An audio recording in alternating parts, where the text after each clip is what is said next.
much. It's really great to be here with all sorts of people I can't see, but I can imagine. I want to tell you a story about one of the most remarkable people I've had the good fortune to meet. Her name is Rebecca Hosking. She grew up on a small Devon farm and told me that she said she always felt most at home in nature. She found that, taking pictures was the perfect excuse to just get outside and wander. She did a degree in photography, and when she graduated, she was urged to apply for a bursary with the BBC's Natural History Unit. No woman had ever won this bursary, but Rebecca did. And 2 years later, she was a producer making the kinds of movies that have made the Natural History Unit famous around the world. But she wasn't happy because everywhere she went, she saw the same things. Horrible ecological devastation, huge monoculture farms, dead zones where no one could film anything. She said what was so annoying was here was a huge subject just staring her in the face, but all anybody would do was complain about how it messed up the schedules, trying to frame shots that left the garbage out. So she got sneaky. She persuaded her editor to let her make a film in Hawaii.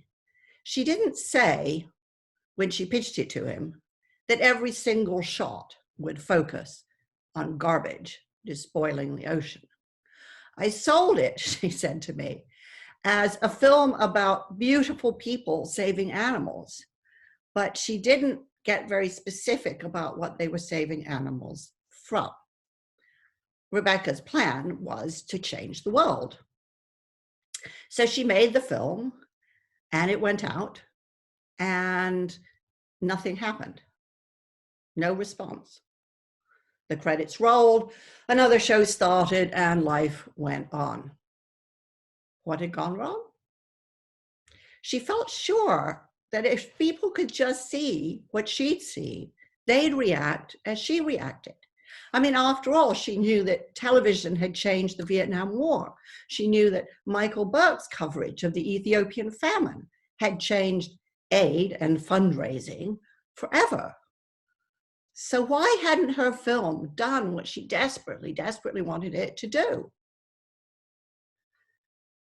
It made her think, and it made me think, as I was talking to her, about how change does happen.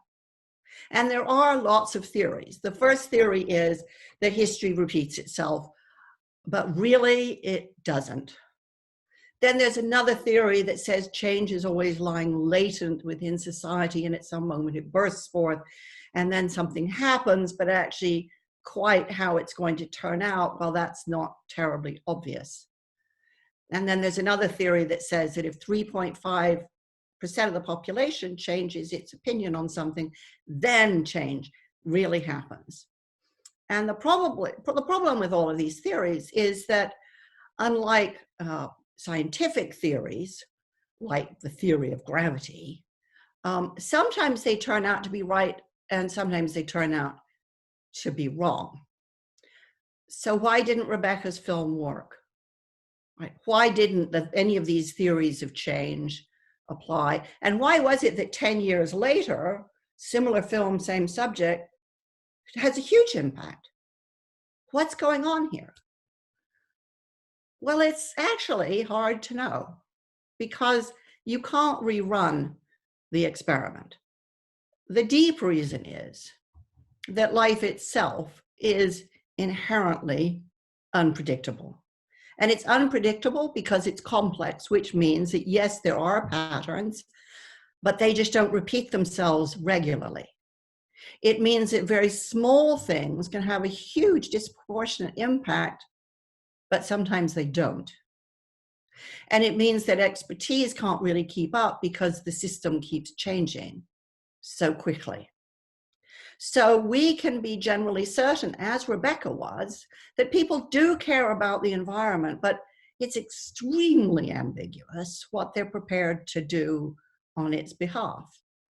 In exactly the same way, we are generally very certain that epidemics will happen, but it is specifically ambiguous when or where or what disease. And we can be generally confident that vaccines quell. It's just we don't know how long they take or how they'll develop or which diseases may be absolutely impossible to develop vaccines for. Complexity is why experts in forecasting now say that they cannot predict accurately beyond about 400 days. And that's if they're really good at it. They always check the outcome of their forecast so that they learn to self-correct. If they're extremely open-minded, and they do this almost all the time. For the rest of us, maybe the maximum we can look at is about 150 days. And even then, the experts and us, we're going to get it wrong some of the time. Ineradicable uncertainty is a fact of life. And it's a really uncomfortable one, not knowing, not being able to predict. It makes us so anxious that we become really easy targets for the fantasy that with enough data and enough algorithms, we could predict everything. It's such a seductive idea, getting all that anxiety of uncertainty out of our lives. GPS can predict that it will take me exactly 36 minutes to walk from my front door to the nearest post office. It'll take exactly 6 minutes if I drive. Amazon says it can predict which books I'm going to like. There are apps that will predict your children's personality and their life outcomes. Apps that will predict who will make a fantastic worker at a fast food joint, and of those, which ones might commit crimes. It's so tempting, enough data, and everything can be knowable, and all that awful uncertainty eradicated. Just imagine if we really, really got this right. You could know everything about your life from now till the day you die. Just a huge to-do list that your life spends time crossing off. All predicted, done, move on. Predicted, done, move on. But then it turns out it actually takes longer than 36 minutes to get to my post office if you take the dog. And Amazon's recommendations aren't really very useful to me because they keep recommending to me the books that I've written, which, really, I don't really want to read again.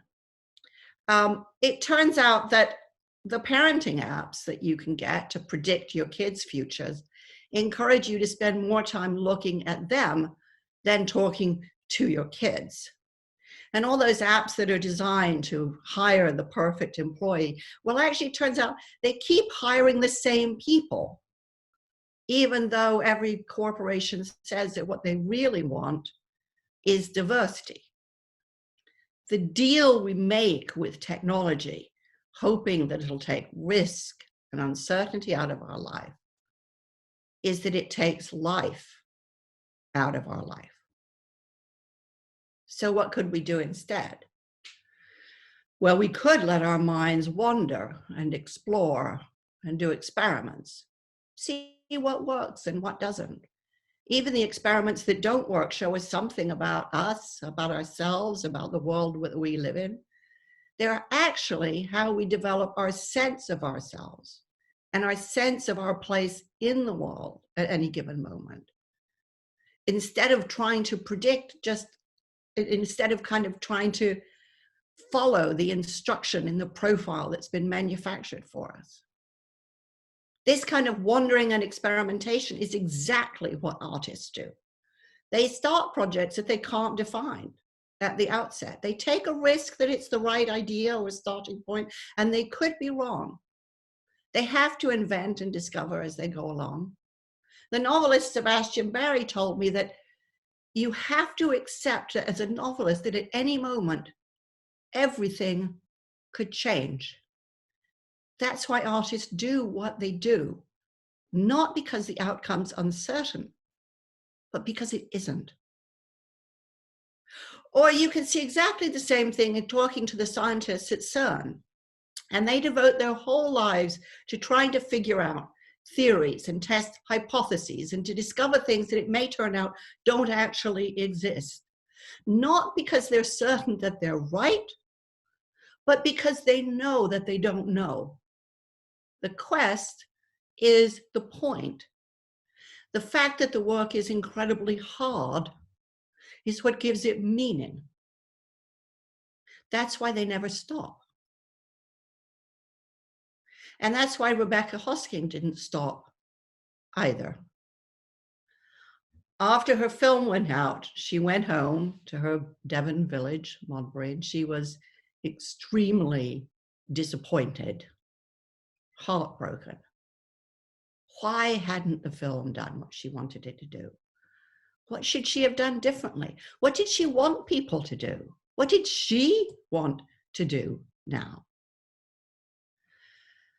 But she was determined, so she kept sort of chewing on the problem, and finally she decided to just do something really small and see if she could persuade the people in her village just to stop using plastic bags.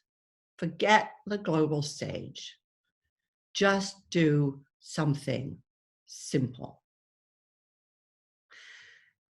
And she was wrong again. Because this time the entire world's media turned up and camped out on her doorstep. CNN, NBC, Sky, camera crews from Canada, from China, from all over the world came to see what was going on in this tiny little village in Devon.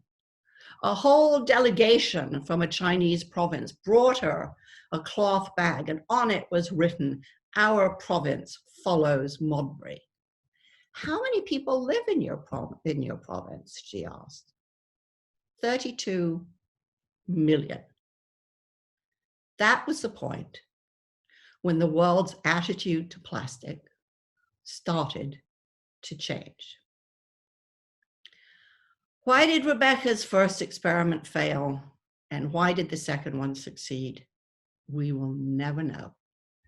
And even if we knew, it wouldn't give us any guarantee that it would work again. It's impossible to predict. What matters is that uncertainty didn't stop her.